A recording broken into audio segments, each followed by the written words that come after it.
আলাইকুম। আশা করি সবাই ভালো আছেন। আমি ইবনে সাবিত সৈকত। আজকের ভিডিওতে আমরা জানব অ্যাজুর ওয়েব অ্যাপ কি, Linux based Azure web app কিভাবে ক্রিয়েট করতে হয়। এরপর আমরা দেখব কিভাবে একটি সিম্পল অ্যাপ্লিকেশন ডিপ্লয় করতে হয় এবং সেটাকে ব্রাউজার থেকে লাইভ অ্যাক্সেস করা যায়। এবং সবশেষে দেখব AZ104 এক্সামে অ্যাজুর ওয়েব অ্যাপ নিয়ে সাধারণত কোন কোন প্রশ্ন আসে। চলুন শুরু করি। What is Azure web app? Azure web app কি? অ্যাজুর ওয়েব অ্যাপ হলো মাইক্রোসফটের একটি প্ল্যাটফর্ম অ্যাজ এ সার্ভিস। এর মাধ্যমে আপনি সহজেই ওয়েব অ্যাপ ডিপ্লয় করতে পারবেন কোনো সার্ভার ম্যানেজ না করে। Linux based Azure web app মূলত লিনাক্স এনভায়রনমেন্টে রান হয়। এটি বিশেষভাবে পাইথন, নোড.js, পিএইচপি বা জাভা অ্যাপের জন্য উপযোগী। এটা আমাদের কেন প্রয়োজন? সার্ভার ম্যানেজ করতে হয় না, অটো স্কেলিং সুবিধা, কন্টিনিউয়াস ডিপ্লয়মেন্ট সহজ, ব্রাউজারে সরাসরি অ্যাক্সেস করা যায়। এখন আমরা প্র্যাকটিক্যালি দেখি যে কিভাবে অ্যাজুর ওয়েব তৈরি করতে হয়। সেজন্য আমাদের অ্যাজুর পোর্টালে আসতে হবে। দেন আমাদের যে কাজটা প্রথমে করতে হবে সেটি হচ্ছে যে অ্যাজুরে যে কোনো রিসোর্স তৈরি করার আগে আমাদের অ্যাজুর রিসোর্স গ্রুপ তৈরি করে নিতে হয়। সো আমরা রিসোর্স গ্রুপে ক্লিক, আমার কিছু রিসোর্স গ্রুপ আগে থেকে তৈরি করা ছিল, সেগুলো দেখাচ্ছে। নতুন আমি ক্রিয়েটে ক্লিক করলাম, then dream on 2 region east west রেখে রিভিউ অ্যান্ড ক্রিয়েট করে দিলাম, দেন ক্রিয়েট। আর রিসোর্স গ্রুপ ক্রিয়েটেড। এখন আমি হোমে গেলাম। ওয়েব অ্যাপে যদি আমি সার্চ দিই ওয়েব অ্যাপ, তাহলে আমরা অ্যাপ সার্ভিস দেখতে পারবো, সেটাতে ক্লিক করব। আমার কোনো ওয়েব অ্যাপ তৈরি করা নাই, তাই এখানে শো করছে না। যদি কোনো ওয়েব অ্যাপ আগে তৈরি করা থাকতো তাহলে এখানে শো করতো। করার জন্য আমাকে ক্রিয়েটে ক্লিক করতে হবে। ক্রিয়েটে ক্লিক করলে আমরা তিনটে অপশন দেখতে পারবো: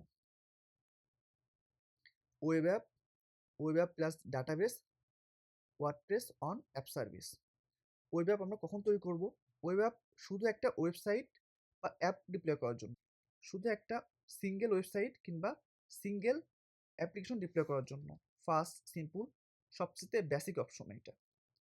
ফ্লাস্ক, নোড.js, পাইথন অ্যাপ এগুলোর example. Web app plus database কখন নেব? Website plus extra database automatically set up করে দেয়। ওয়েব অ্যাপ প্লাস ডাটাবেস কি করে? ওয়েবসাইট প্লাস একটা ডাটাবেস অটোমেটিক্যালি সেট আপ করে দেয়। ডাটা স্টোর করতে হলে এটি ইউজফুল হয়। আরেকটি হচ্ছে WordPress on app service. WordPress ওয়েবসাইটের জন্য readymade set up, mainly blogging, site building, coding লাগে না। Preconfigured, mostly for content websites. Okay, আমরা বেসিক ওয়েব অ্যাপে ক্লিক করলাম, দেন সাবস্ক্রিপশন সিলেক্ট করতে হবে, তারপর রিসোর্স গ্রুপ ড্রিম অন 2, একটি নাম দিতে হবে ডাব্লিউ,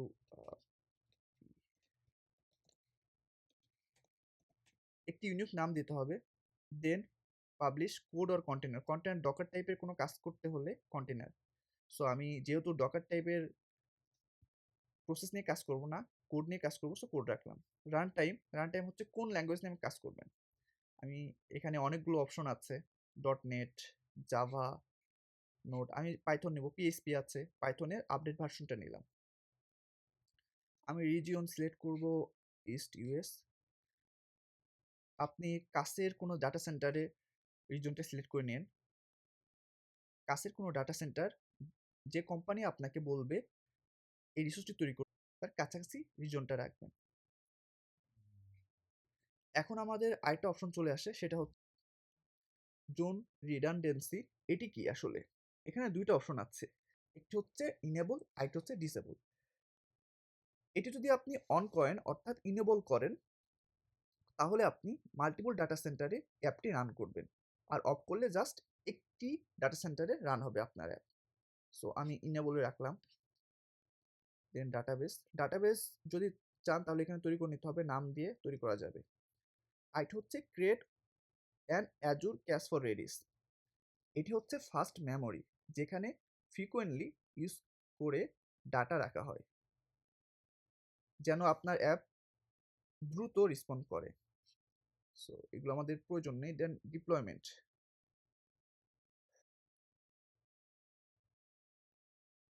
এটি যদি আমরা ইনেবল করি তাহলে অ্যাপ অটোমেটিক্যালি আপডেট হয়ে যাবে যখন কোড পুশ করবেন, আর অফ করলে ম্যানুয়ালি আপডেট করতে হবে।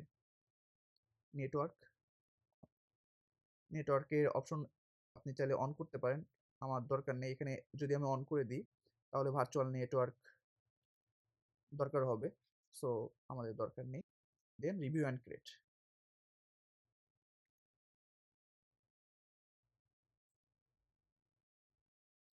দেন ক্রিয়েট।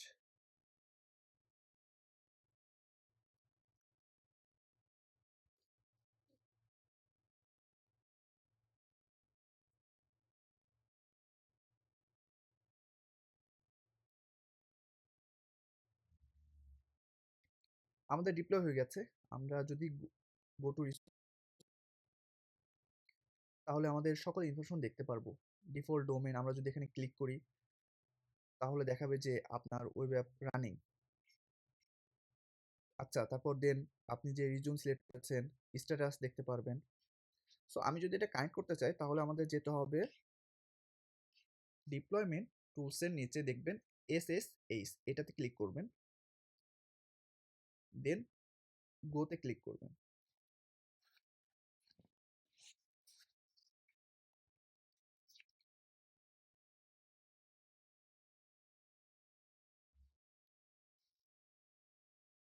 তাহলে আমাদের এই টার্মিনাল পেয়ে যাব। এই টার্মিনাল হচ্ছে লিনাক্সের টার্মিনাল। আমরা যেহেতু লিনাক্স ওয়েব অ্যাপ তৈরি করেছি, সো আমাদের একটি লিনাক্স টার্মিনাল দিয়েছে। আমরা এলএস করলে দেখতে পারবো যে আমাদের একটি ডিফল্ট ফাইল আছে। ডিফল্ট ফাইলটা যদি আমরা রিড করার চেষ্টা করি তাহলে ক্যাট, আমরা জানি যে লিনাক্সে ফাইল রিড করতে ক্যাট কমান্ড দিয়ে দেন ফাইল নেম। সো আমরা একটা ফাইলটা দেখতে পারবো। এখন আমরা একটি ওয়েব অ্যাপ তৈরি করব, তার জন্য ন্যানো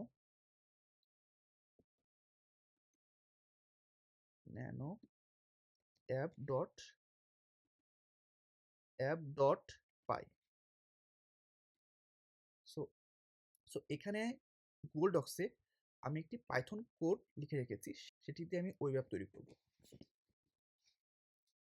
এখানে আমি ওয়েব অ্যাপের যে কোডটি লিখেছি পাইথন ল্যাঙ্গুয়েজে, সেটা যদি আমরা একটু দেখার চেষ্টা করি যে কি হয়েছে অ্যাকচুয়ালি এখানে। ফার্স্টে দেখুন এখানে কি লেখা আছে, from flask import flask. Flask library থেকে ফ্লাস্ক ক্লাসটা নিয়ে আসছে। ফ্লাস্ক হচ্ছে পাইথন একটি ওয়েব ফ্রেমওয়ার্ক যা দিয়ে ওয়েবসাইট বা ওয়েব অ্যাপ বানানো হয়।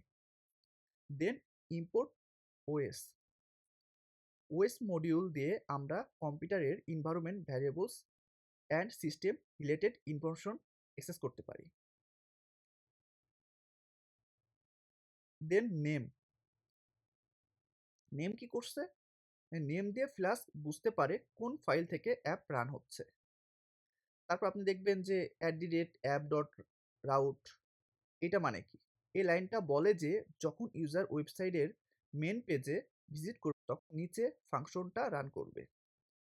তারপরে যদি এটা দেখেন, এই লাইনটা দেখেন, তাহলে দেখবেন এই ফাংশন রান হবে যখন ইউজার ইউআরএল ভিজিট করবে। সো এটা হচ্ছে রিটার্ন করবে, এটা হচ্ছে আমাদের ব্রাউজারে রান করাবে। দেন এই লাইনটা যদি দেখেন, ইফ, এই লাইনটা যদি দেখেন, এই লাইনটা হচ্ছে, এই লাইনটা চেক করে যে অ্যাপ ডিরেক্টলি রান হচ্ছে নাকি কোনো ফাইল থেকে ইম্পোর্ট হচ্ছে। ডিরেক্ট রান হলে এই ব্লক রান হবে। অ্যান্ড পোর্ট নাম্বার 8080 আছে। সো এইটা হচ্ছে যে default port. Azure app service এনভায়রনমেন্টে পোর্ট দিয়ে দেয়, যদি না থাকে তাহলে ডিফল্ট 8080 ইউজ করবে। Okay fine. সো আমরা কন্ট্রোল ও দিয়ে সেভ করি, ইন্টার কন্ট্রোল এক্স।